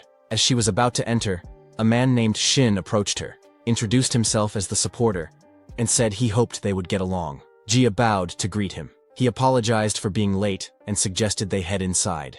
Gia agreed, mentioning that she would make the request. Shin thought to himself that Gia was an A-rank hunter who had first been estimated as A-rank. However, after a series of failed tests, she was one of the few awakened who had been demoted to C-rank. What intrigued him was that Gia, despite everything, had earned the title of God Archer. The reason she had received such a title was that after being chosen as a player, she had discovered her hidden talent, and Shin knew exactly what that talent was. It was a talent that could have been discovered even if Gia hadn't become a player, and Shin was determined to help her awaken it. That same day, they entered the dungeon world, where goblins were roaming through the forest. Gia hid and watched them, wondering if they had left. It was a relief to see real monsters, which made her glad she had brought equipment that could sense their mana. She then excused herself to Shin, apologizing for going alone and asking if it was okay for her to take on the monsters by herself. She promised to share all the loot and compensate him as well. Shin reassured her, saying, "Don't worry about me. If you need help, I can at least provide arrows." Gia thanked him and got into position to attack. Using her archer skill, she told herself not to be nervous, then took aim at the goblins. As one fell, the others began to charge her. Gia didn't hesitate and fired another arrow, taking down more goblins. Shin, watching, thought to himself that he hadn't seen her fight like this before. Not since she became a player. Her raw destructive power far exceeded that of an A-rank hunter, but it would be meaningless if she couldn't aim. Gia focused, thinking, one of my 3 arrows should hit its mark. With this kind of speed, I'll be able to shoot at least 4 more, so I'll end it with just 2 shots. Then, Gia noticed a goblin playing a bugle, and soon a swarm of goblins surrounded her. She froze, wondering where she should shoot and what she should do next. As the goblins behind her prepared to attack, Shin summoned giant swords to form a protective barrier around her. He approached her, saying, "I need your help." Gia was shocked and asked, "Wasn't he D-rank?" He nodded and explained that he couldn't last long on his own, which was why he needed her assistance. Gia was unsure what to do, but Shin moved toward the monsters, hiding behind the bushes, and told her, "Use all your remaining power to shoot an arrow." Even though she had no idea what he was planning, Gia agreed with determination. She aimed and fired a deadly shot in the direction Shin had indicated. "Did I shoot it?" she wondered. "What should I do now?" Shin smiled and told her, "You've opened the path. Now, it's time to run." Gia was taken aback, but without hesitation, they both started running. They both reached a cave near the mountain. Then, Gia wondered if they were really safe. Looking around, she questioned whether they had truly escaped, or if they were just hiding from the goblins. She realized that the goblins seemed to have stopped following them, but so much had happened that she couldn't trust her instincts. Still, she couldn't understand why Shin was so calm, but it didn't matter. They needed to get out of there quickly. Jia mentioned that she would end things for the day and was going to give Shin all the compensation. However, Shin told her they couldn't leave yet. Since the goblins were on high alert, they would remain in the area for a while, making it too dangerous for them to leave just yet. He also thought they might have dropped the rescue player they were provided with while running, so they had no choice but to wait until the goblins left. Jia was shocked and asked, "When will we be able to leave?" Shin replied that it could take half a day, but depending on the situation, it might take longer. Jia was already stunned by the thought of waiting half a day. Shin considered it a lie. He thought the goblins would leave in about 30 minutes. They weren't monsters with that much coordination after all. The real issue was something else. The king of the stretch. Jia, in her current state, seemed like she would believe anything he said. But the problem now was getting her to go into the cave with him. He wasn't sure if she would agree to it and wondered if there was any other option. Jia apologized, saying it was all her fault. She regretted not fighting the goblins properly, and for insisting on going out alone in the first place. She apologized again, feeling like she would cause trouble once more. She couldn't believe she had ended up in such a situation in a D-ranked dungeon, thinking someone like her shouldn't have even entered one. Seeing her worried, Shin snapped in front of her, telling her that if she was so sorry, she should just fulfill one of his requests. Jia wondered what he meant. He suggested they talk inside since they had plenty of time. Once inside the cave, Jia wondered if Shin really needed her help. While she had been an A-rank hunter, she didn't have much experience in dungeons and couldn't even fully understand what he was trying to say. She realized it was about an elite monster. Shin replied, reminding her that she had mentioned earlier it was her first time in a training gate, so it made sense she wouldn't know. The formation wasn't widely known. There wasn't just a boss monster in the dungeon. There was also a monster ranked below the boss, known as an elite. The cave was the habitat of this elite monster. Up until then, Shin had been refused by others and couldn't even fight it. Jia was the first person to accept him as a supporter into her party. Seeing her reaction, Shin wondered if his request had been too awkward. Jia agreed to help if he was fine with it. She thought it was the right thing to do, especially since he had helped her escape from a dangerous situation. She understood how painful it was to be unable to join a party and wanted to repay him for that. As Jia was thinking about helping Shin, the mana detection machine suddenly beeped. The elite monster had arrived. Jia quickly told Shin to get back. She reasoned that even though it was an elite monster, it was still from a D-ranked dungeon, so if she could just land one hit, they would be able to take it down. Jia fired an arrow at the elite, but the monster blocked it with its weapon. She was shocked. How had it blocked her shot? She had mistaken the situation and realized she needed to attack with all her power. The monster rushed toward her, but Jia froze in that moment. Shin pulled her back, causing them both to fall, and the monster's attack missed. Jia was worried about Shin's safety. Her mind flashed to the past where others had once criticized her. A girl had rudely confronted Jia, saying she couldn't even shoot arrows properly. She blamed Jia for nearly causing her death and demanded compensation. Jia tried to apologize, but the girl didn't want to hear it. The girl interrupted, saying Jia's apologies were pointless and just excuses.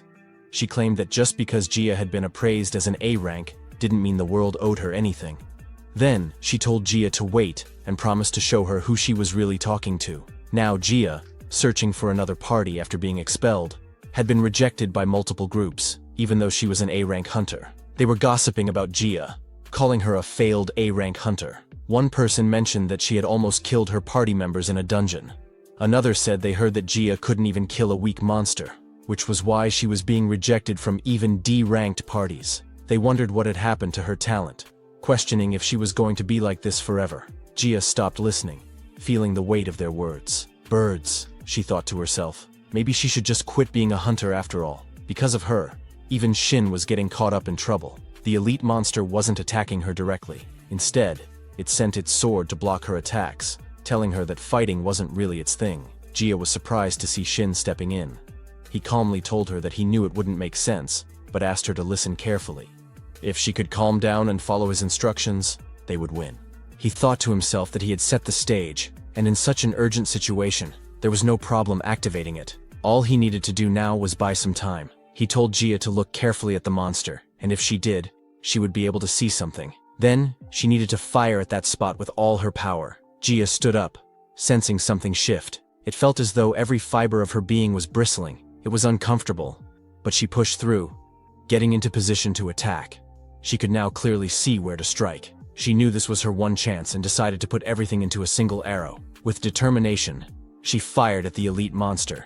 Shin watched as the arrow hit, and the monster was blasted away. He realized it had worked. The conditions had been met. It seemed like it activated for no reason, but he knew it was all worth it. There was a huge hole in the monster's chest, and it finally collapsed. Shin mentioned that it would feel unfamiliar, and the sensation she was experiencing seemed to intensify throughout her body. The method he used was a bit extreme, but to awaken her, he had to trigger that feeling. Gia couldn't help but wonder who he really was, and why it felt like he had predicted everything that happened. She started questioning what awakening truly meant. He told her not to rush, assuring her they had plenty of time, but she insisted, demanding he stop changing the subject and just give her a straight answer. Just as she was about to say more, she fainted. Shin carried her on his back, commenting that making allies was tough, but at least he had managed to sort out that one thing. They made their way out of the cave, and when she came to, she told him she didn't understand why she had acted that way. It felt like she hadn't even been herself, and she couldn't believe she'd been so rude to someone who had saved her twice. She apologized for doubting him and for fainting. He reassured her that it was fine. No one was hurt. All the monsters were defeated, and she just needed to pull herself together. But tears welled in her eyes as she agreed. He then asked if she could hand him the necklace he had given her earlier, before they entered the cave. She stood up to give it to him, and when he saw its color had changed, he realized she had used it. He reminded her that it was the myqx sensation, something they could only obtain in an A-ranked dungeon like Harpy's Refuge.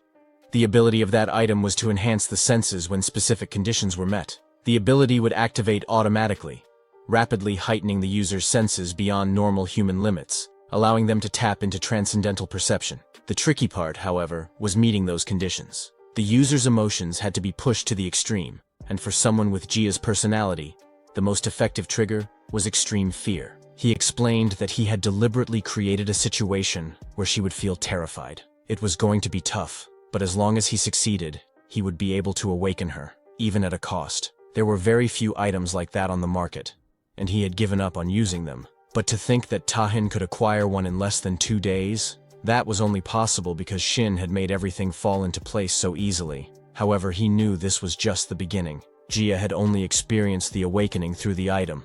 She needed more practice to reach the level she would have been at in her prime. He told her that her first task was to create a situation where she could focus solely on the monsters. To do that, she needed to change her arrow first. Since she was already strong, it should be fine for her to switch from a short bow to a long bow, allowing her to shoot from farther away. That way, she would naturally interact less with the monsters, and situations where she'd get scared, like that day, would happen less often.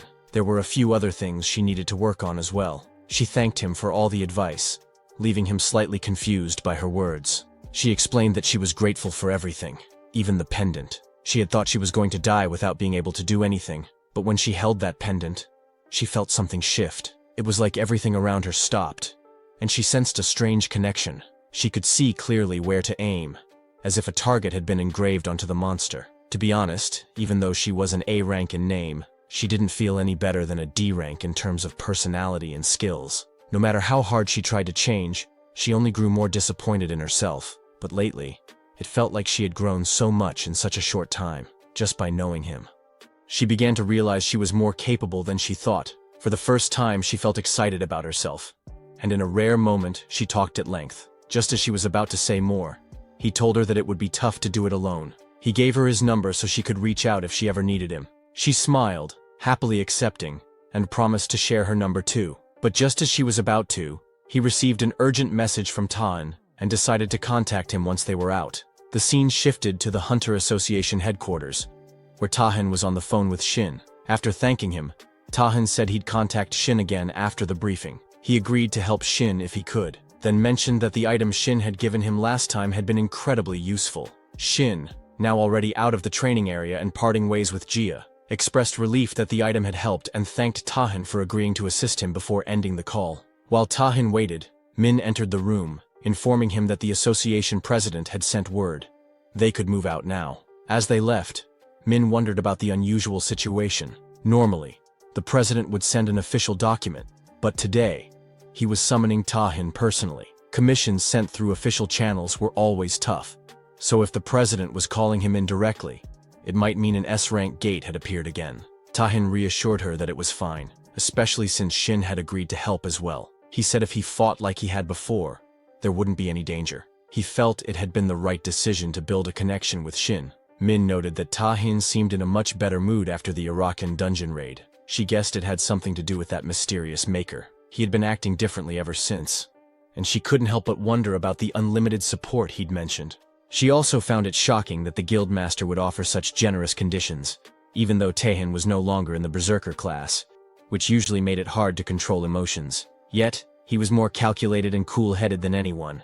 Min couldn't help but wonder if Shin was more capable than she initially thought. But then again, there was no way a D rank could create a weapon that would satisfy someone like Tahin. Since Tahin didn't bring up Shin often, Min decided she would need to look into it herself. They arrived in front of a meeting room, where a man greeted Tahin, asking if he had come alone. Tahin wondered if someone else was supposed to be with him. The man replied that, from what he'd heard, 2 guildmasters were supposed to attend. But since Tahin had come alone, he could head inside first. Tahin then asked if the man knew who the other guildmaster was. The man said the other guildmaster had just arrived. A voice called out to Tahin, asking if it was really him, and mentioning how active Tahin had been lately. Tahin and Min turned around, immediately recognizing the person, who clearly pissed him off. The man smirked. I hadn't thought it would be enough just to see you here. The other guildmaster was Kim Mi-hyuk, and he had come to take a jab at Tahin, wondering who he was and whether he was the guildmaster.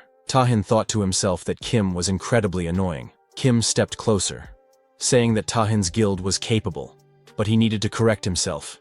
It wasn't the Overkill guild that was the problem, but rather the guild master himself. Tahin told Kim he wasn't free enough to entertain his ridiculous provocations. Kim shrugged, saying that Tahin must be busy purposely choosing and touring low-ranked dungeons, probably wanting some sort of fame from rookies in low-ranked gates. Min was seething with anger at Kim's words about Tahin. Kim continued, explaining that while there had been some coincidental cases where they entered rank-error dungeons, their goal had always been to raid, not rescue. They had gone in on their own terms. Just as Min was about to argue back, Tu stopped her and told the man at the door to open it. He explained that they were there to meet the president. The man agreed, opening the door and mentioning to the president that the 2 guildmasters had arrived. The president responded that he could hear them coming and that those 2 were as troublesome as ever. They entered to speak with the president, while Min, who wasn't part of the conversation, stayed outside. She sat down on the floor, and a man handed her a cup of tea. She thanked him for it. Inside, President Han Cheolman told Tahin and Kim that Heaven had urgently requested both of them 3 days ago, after a strange head appeared and disappeared in the suburbs. Tahin wondered if it was a rank error dungeon. Cheolman only shook his head, denying it. There hadn't been enough confirmation, and it wasn't even possible to measure the mana of the gate. Kim was shocked to hear that. Tahin thought it was strange that a gate had appeared that couldn't even be measured normally. The rank of a gate was determined in 2 ways. First, a special measuring instrument was used to assess the mana of the gate itself, since, generally, the final calculated rank would match the rank of the monsters inside. The second method was by combining reports from the scouts sent by the association. Cheolman continued, explaining that rank error dungeons happened when a gate's mana increased rapidly. But this situation was different since no measurements had even been made yet. Tahin then asked if Cheolman had sent scouts to investigate. Cheolman mentioned that they had sent scouts 5 times, but none had returned. Kim pointed out that Cheolman didn't know the rank of the gate and had no information to share. He hadn't even informed Kim about it right away. It seemed like Cheolman wasn't just trying to shift the blame. They couldn't know how long the gate, with its unknown rank, would stay open. And in that situation, if left unchecked, it wouldn't be surprising if monsters eventually broke through. There had been cases like that before, and every time it had been hell to deal with. Just as Cheolman was about to continue, he was interrupted by Tahin, who pointed out that it was shameless.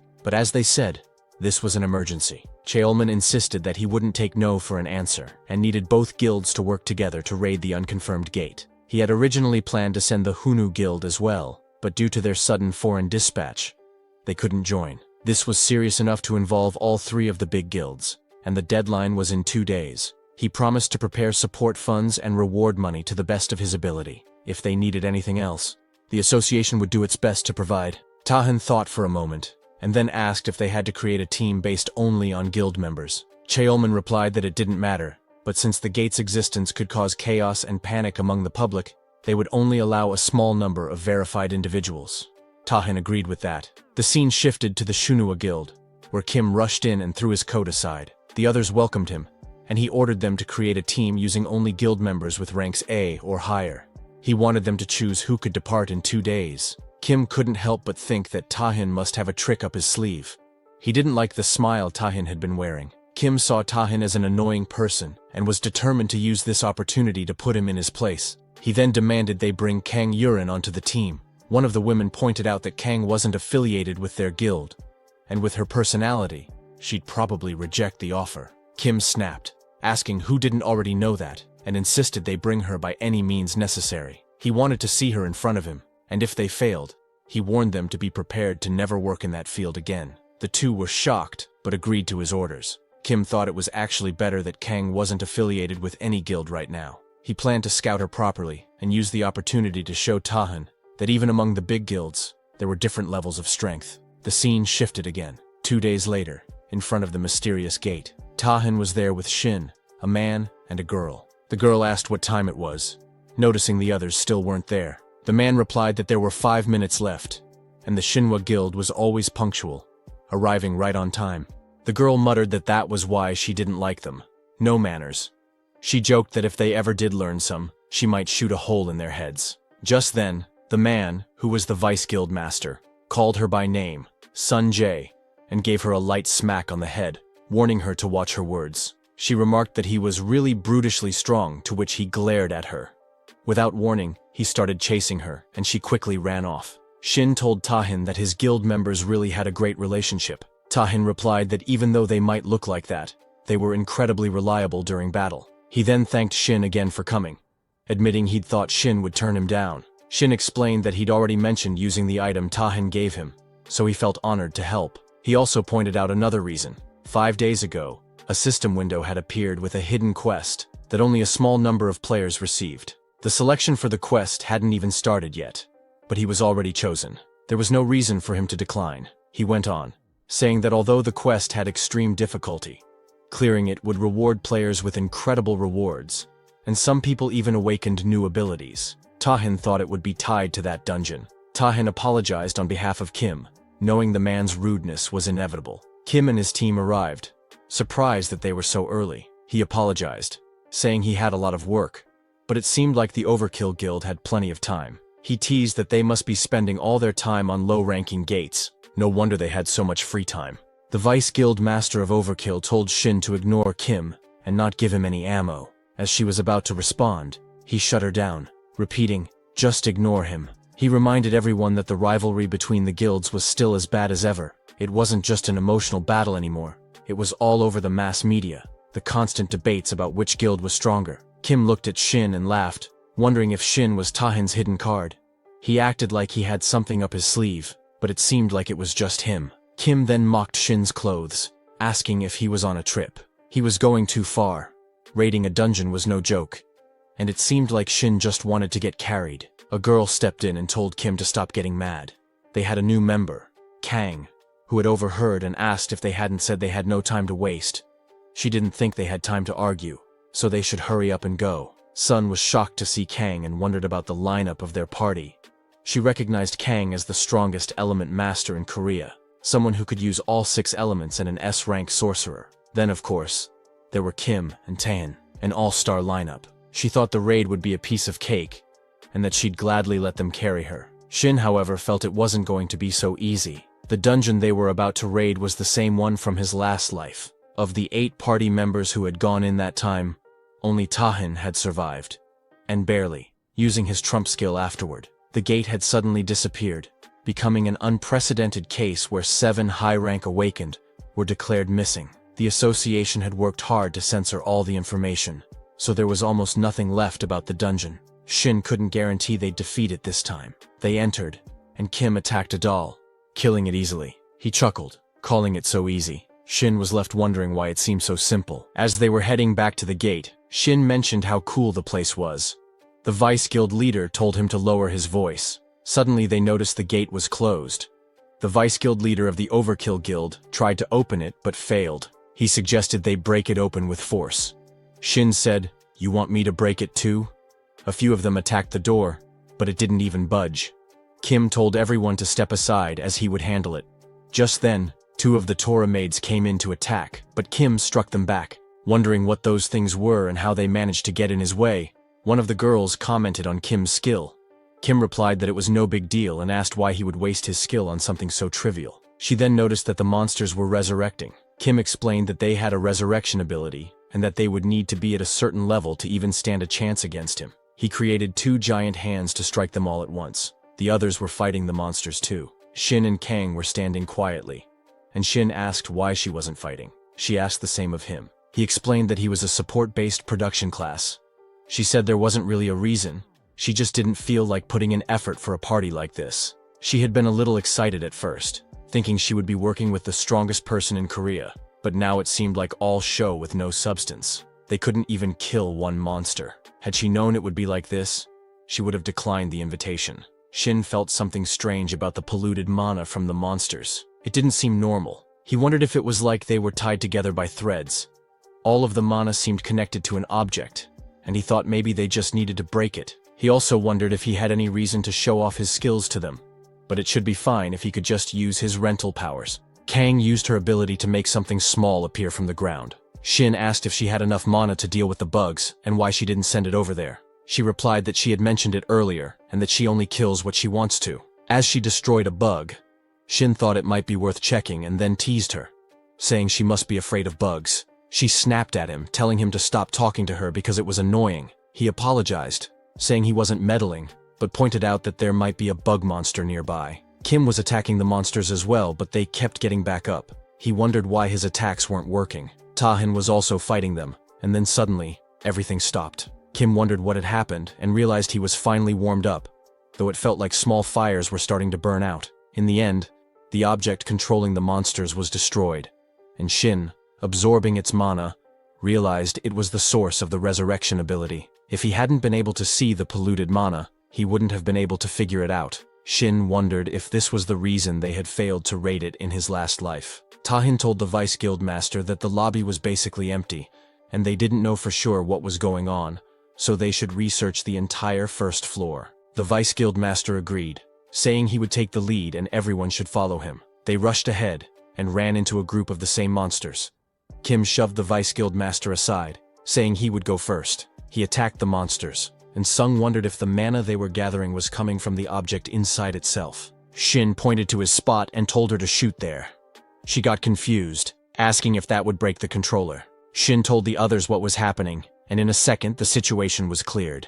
There wasn't much to it. Shin thought to himself how quickly they had cleared the first floor, moving through the rooms so fast. Then they reached the stairs, and Taehin said that since they had finished the first floor, it was time to head to the second one. Kim called him a bastard, and told him not to act like a leader since he already knew what was going on. Taehin told his people to follow him, but as they walked, Kim thought Taehin was ignoring them. He was determined to crush Taehin's pride too. Suddenly, Kim felt pain and realized he had pushed himself too hard just fighting. He then said they should go, and the girls suggested they go together. Shin felt something was bothering him from Taehin's words.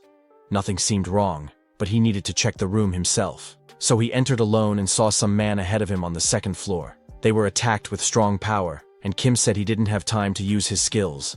The others were surrounded, and were doing their best to protect themselves. Taehin asked if everyone was fine, and thought of the invisible monster, sensing it was of a high rank. The Vice Guild Master said he was fine, and Sung added that she was okay too, but she couldn't see Shin. Taehin was shocked to hear this. As he looked around, he realized he hadn't noticed Shin and wondered what had happened to him. He called out Shin's name loudly. Meanwhile, Shin, still in that strange room alone, thought the battle outside was going badly. He had finished absorbing the mana and knew he needed to rejoin the group quickly. But as he turned, the door was already closed, and he wondered if there were any enemies inside.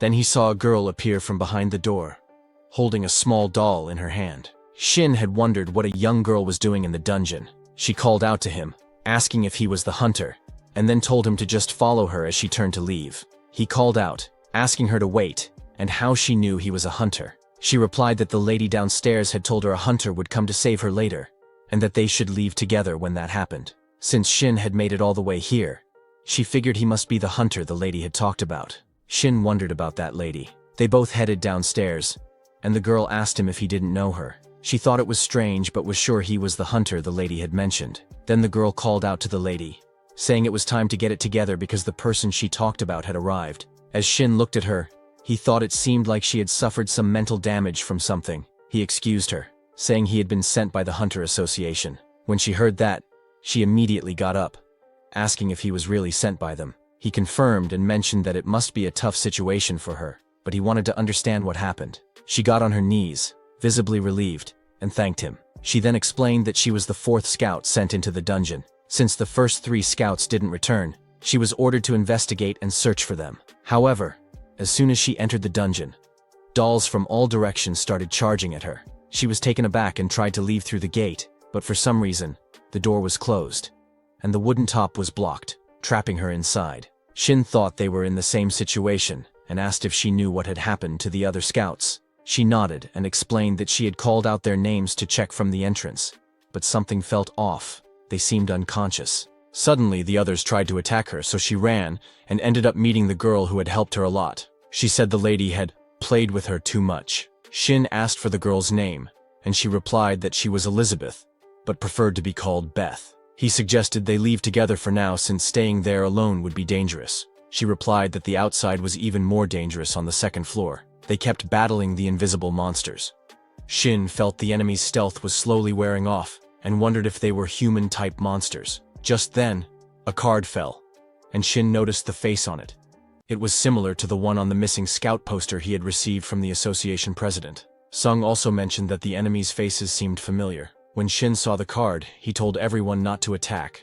Those were the missing scouts. He thought that stealth was a skill that couldn't be used again for a few minutes after its duration ended, and it carried the risk of greatly reducing movement speed. Right now, it would be difficult to knock them out easily. Suddenly, he heard Kim shouting excitedly, thinking the monsters were finally learning how to use stealth. But then he realized they were just the scouts, as their speed slowed down. Kim said he would kill them with one punch.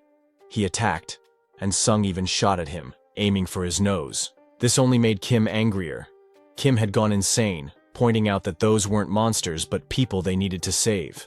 There might be a way to bring them back to normal. Kim wondered what that way was, but as he felt the killing intent from the others, he realized there were only 2 choices: kill or be killed. No matter who it was, anyone showing hostility toward him would die, and these scouts were no exception. The unconscious scouts got up to attack Kim, and he warned Sung that if she tried to block him again, she would be the first to die. Sung, furious at his words, was about to act when Shin stepped in between them, telling Kim to stop and hoping he would listen.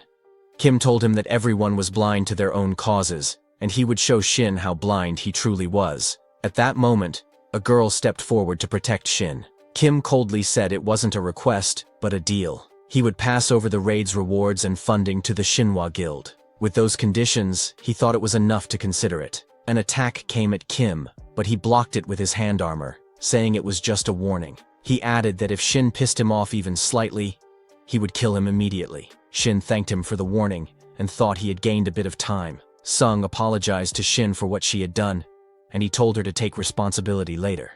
For now, they needed to focus on the current situation and figure out how to save the others. Meanwhile, Beth asked Shin if he had seen the dolls outside as well. Some of them were extremely scary, and she didn't know exactly how, but they were all wrapped up in purple threads. The dolls wouldn't die unless those threads were removed.